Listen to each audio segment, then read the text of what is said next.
idea held by generations of citizens. Victory. Hope. And individually, collectively, do the best we can. This is your victory.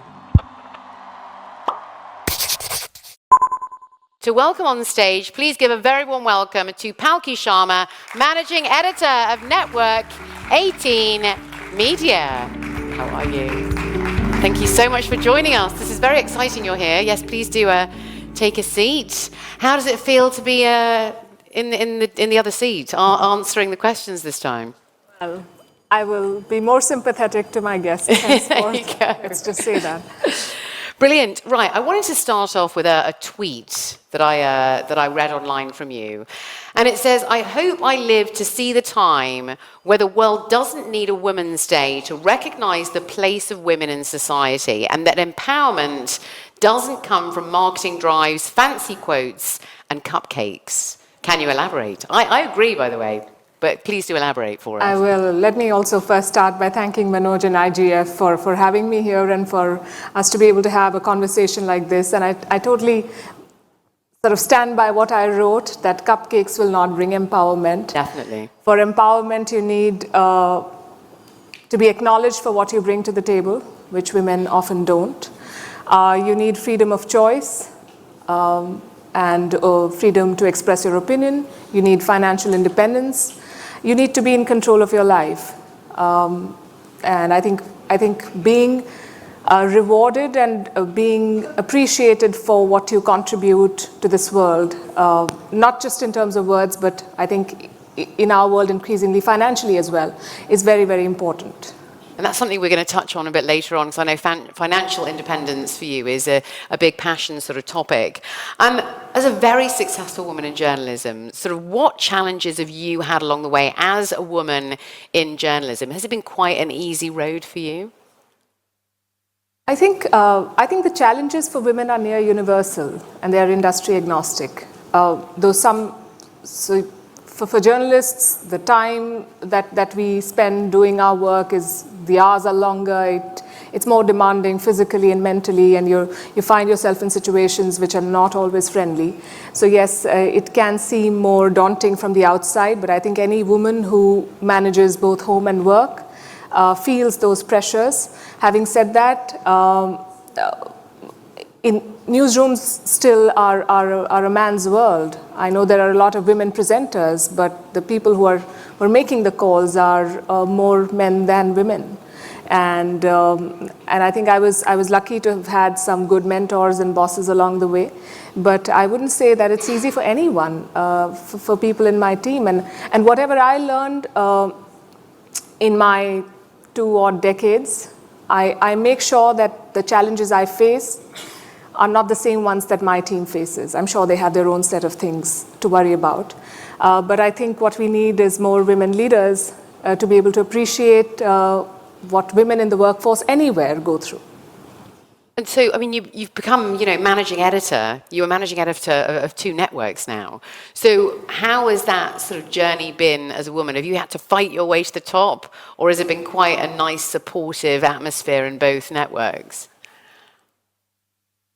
This is not so much about the networks, it's about the industry that we operate in, I think. And this was famously said by someone else. I love to borrow the quote that women are judged on their performance and men are judged on their potential. So you always have to prove both to your bosses and to your teams that you're deserving of the seat that you have. And it's that much harder for any woman leader anywhere. So no, it's not easy, and sometimes you have to go against your basic nature and push for your case. Because I think a lot of women still believe that someone somewhere will recognize how talented they are and reward them, and it doesn't happen. And over the past few years, when I became a manager, when I started hiring people, I saw that, and I'm not saying it's a bad quality, but men were very forthright in asking for what they think they deserved and negotiating better for their salaries and for their designations. Women were more, they did not want to upset anyone. And I think that's how a lot of girls are raised. We need to change that, and we need to tell them that it's okay to ask for what you think I've heard that in so many industries, not necessarily just media, but yeah, we're always, we don't want to offend anyone, we're peacekeepers, and we never strive because it looks like we're being arrogant if we want something else, Yeah. But in actual fact, if you're doing exactly the same job, why shouldn't you, exactly, if you have the same skill set. Let's go back to your journalism. What drives the passion and purpose in your storytelling? How did you get into the field of journalism? I always say that journalism chose me. I was studying to do something else. I wanted to be a designer, but I somehow found myself writing for a local newspaper, and one thing led to the other, and then I was in a bigger newsroom. It was quite fascinating, so I stayed and did what I was doing. But I think I chose journalism after I took a break, and I did because I don't know how much of Indian news or television news you guys have consumed, but it became a very, very crowded place, and the kind of storytelling that I wanted to do was not what I was doing, or so I thought. So I did take a break, but when I came back, I knew that I wanted to tell news stories, like stories that are palatable and accessible to people of a wide range. I also wanted to tell the India story. We are a country of 140 crore people. We have 400 news channels in India, but we did not have a global voice, as it were. So we wanted to tell our own story to the world and not depend on someone else to do that. And in my own small way, sort of, that's what I tried to do. We still have a long way to go, but I guess we've made a start. You've done incredibly well so far, my goodness. So what about some of the big interviews? Can you share with us any of the big interviews or breaking news stories that have been memorable in your career that you've really enjoyed, or you were proud to be a part of that moment? There have been so many. Sorry, it's quite a difficult there have question. Been so many. I think the big interviews, one of them I did in Dubai, that was Pervez Musharraf. He was the former president of Pakistan and the army chief. I think that was quite an interesting interview. I wouldn't say one story is more exciting than the other, because we tell the stories that excite us anyway. But of late, so last month I was in Israel just after the conflict began. The year before I was in Ukraine to see what was happening. And when you're there on the ground and you talk to people, then you get a perspective that you do not get while you're sitting in your studio. And you realize that it's so easy for us to sit every night and say, this is the death toll and this is what has happened and these are the trends. But when you've been there, then you see how it touches lives, and it can be very moving, and it shapes you as an individual. All of those things. So being on the ground, I can imagine, is very, very different. Yeah, because we're just getting numbers, and you sort of become in tune to what you're sort of watching. And yeah, being on the ground and actually seeing suffering like that must be very, very different. And sometimes you see a trend that is building. I think Me Too was one such movement of sorts that was supported a lot by the media. We did not have any ground reports, as it were, but there was, or the big anti-corruption movement that we had in India. When you're part of those events, then you see history shaping in front of your very eyes, and you feel that there has to be a bigger purpose to what you're doing than just telling the news. I mean, you're actually shaping your story and that of your country or your people. You're making history at the end of the day, yeah. Or you're chronicling it. Chronicling your history, exactly. Let's go back to financial independence. So I was reading a staggering 62% of women, of Indian women, don't have a bank account. And you've been quoted as saying that financial independence or financial well-being is the key to women empowerment. So what does women empowerment mean to you, and why is that so important when it comes to financial independence? So I think 62 you said? 62%, I thought 80% of Indian women have bank accounts, okay. but it's not as much as men, obviously, and it's better than the global average for India. Oh, is that right? Is it better than the global average? Yes. Is it? Oh gosh, I didn't know that.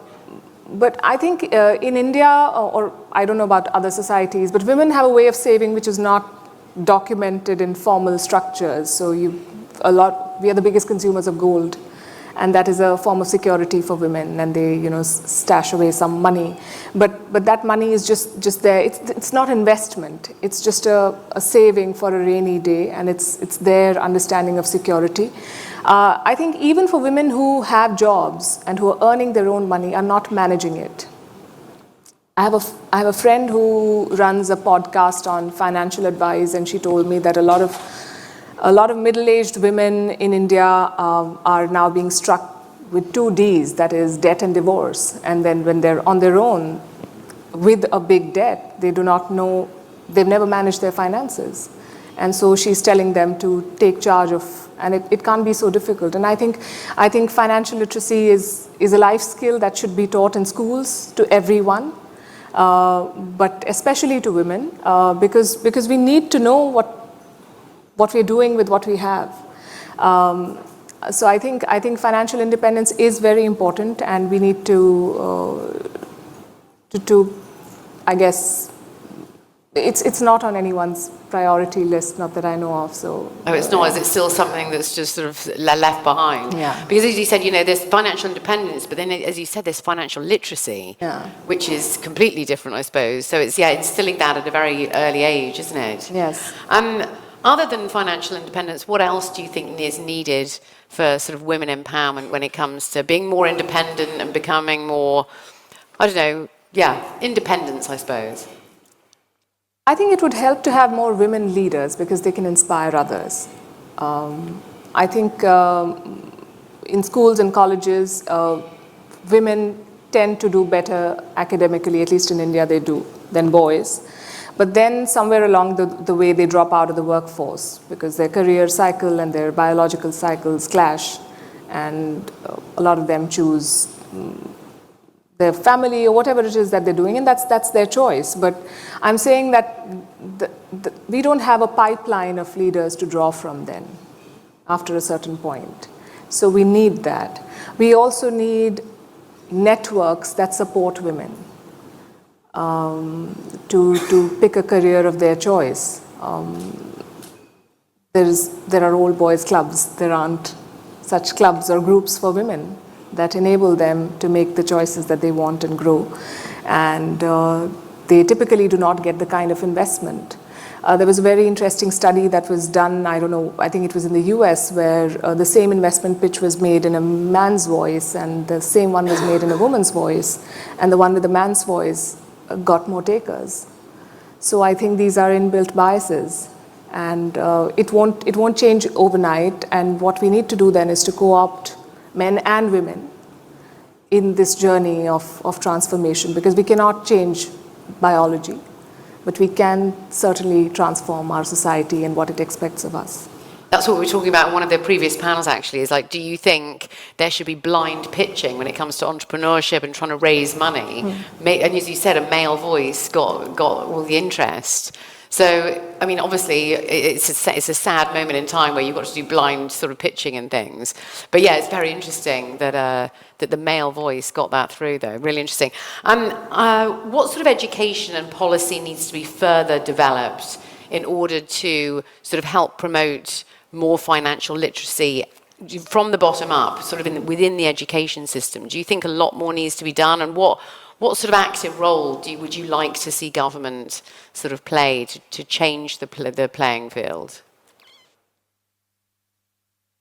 Education policy, I'm not sure I'm the best person to talk about how it should change. Like I said, financial literacy should be introduced, but I was part of some conversations around G20 on women empowerment, and we had women leaders from various countries, all G20 members in India a couple of months back, and ministers. And one of the interesting things that came out was STEM education, that more girls need to be encouraged to take up science, technology, engineering, and math, because the job market is going to change and it'll be more technology oriented. But I don't know if it's because of biases, I don't know if it's because women think or girls think that they will do better in humanities, which is okay if that's what they want to study. But there has to be an active intervention to encourage girls to pick up those subjects. STEM education is the way forward for them to be able to become more eligible for the kind of jobs that we'll have in the near future. The future of jobs, because I did an interview with I think it was the one of the chiefs of L'Oreal, and she was saying, more and more women and girls are going into STEM education, but a lot of them fall short after they sort of graduate and they get their degrees and they do quite well at it. They either fall short from sort of family pressures, you see, and so they can never extend their careers. So it's how to sort of balance that going through and past sort of higher education and actually putting it into practice as well is like apparently a very big thing as well. And some of this data is very, very disheartening, like the gender pay gap, for instance. The best agencies in the world say that it's going to take 136 years or 140 years to close that gap, which tells us how slow our progress is. A couple of years back, I remember there was a study that came out that said that women who do unpaid work or work at home, if that were to be quantified and paid for, it would be some $11 trillion. And if those women were to make a country, they would have the third highest GDP in the world. My goodness. So they are contributing, and if you were to add it to the contribution that is converted into money, then women would be contributing much higher to the global GDP. So I think that there needs to be more awareness to what women are bringing to society. And they need to be compensated for that. 100%. Yeah. Very well said. Very quickly, what would you say? I want to talk about who your role model is in a minute. But first of all, anyone that's sort of in our audience here today, or anyone watching online, of course, you've got a big online audience. What sort of words of advice do you have for sort of younger women that are looking to get into journalism that maybe you'd wished that you'd known before getting into this field? I wished I'd known before getting into this field. How would you have navigated it better, do you think? If that's possible, of course. I don't know. You need to make the best case for yourself. You have to market yourself. No one else is going to do that for you, I think that. But my first advice to anybody would be to read and to educate yourself, because that's what is going to stand you in good stead, no matter what you do. And it's very important because, especially as journalists, we struggle with timelines. We are always faced with a stiff deadline, and we have to deliver. So it helps if you have some basic understanding of a subject, and you can't do it overnight. It's a process that takes years, and there is no shortcut to it. So you have to do it, and it can be daunting in the beginning. But eventually you're better off for it, and you like what you've done, the kind of work that you've put in. So I think it's very important to do your own reading, to research, to arm yourself with knowledge, because then you know that you cannot be shortchanged. And journalism is not for the faint-hearted, is it? It is not. It is not. It can be, you ask the junior-most reporters on the field, they're sent on they're usually given education or crime. That's where you start as reporters. And crime reporting can be tough because you're thrown into all sorts of situations. You see all kinds of scenes which can be blood-curdling. And initially, some of those stories stay with you for very long. Slowly, you become more cynical and you learn to process it, and you know that you don't have to become very emotionally attached. The first time I went into a refugee's house, it stayed with me for months. And then I had to learn to tell myself that I'm not part of that story. I can only tell the story, but I do not have to go and find a school for those kids. Yeah. That's not what I'm here for. So I think it takes time to become more rational about the subjects that you're dealing with. And they're not easy. I mean, you learn every day. And sometimes it's upsetting because when you're talking about stories like hunger, they're not as exciting as war. So you see people switching off mentally or physically, and that's not nice because you're telling about the hardships that a huge section of our population is going through. So I think the challenge is to make it more interesting and palatable and exciting. All stories are not like that, but that's what we do. And at the same time, growing a very thick skin at the same time, exactly. And making sure that obviously you're not a part of the story, you're telling the story, as you said, yeah. Very quickly, we've got 1 second to go, but I really want to know who your sort of inspiration is. Who do you look up to? And it's very important, as we were saying across this forum, that it's very important to have a role model and a mentor. So who is that for you? For me, I think it's my mother. She got married at a very early age. She gave herself an education. She was studying and taking a formal degree till I was in high school. And she was doing it with everything else. And she was a teacher, she was raising us, and she was studying herself. And she's taught us to be true to our values and just take a shot and see where it takes you. So I think it takes a lot of grit. And she's not, her story is not unique, but that's I think what inspires me, and I hope that I can leave that behind for my own daughter. So I think she's always inspired me that way, and she's had a very positive approach to life, which is hard to emulate. Really nice. We cannot thank you enough for making time for us here at the India Global Forum 2023. Ladies and gentlemen, Palki Sharma, thank you.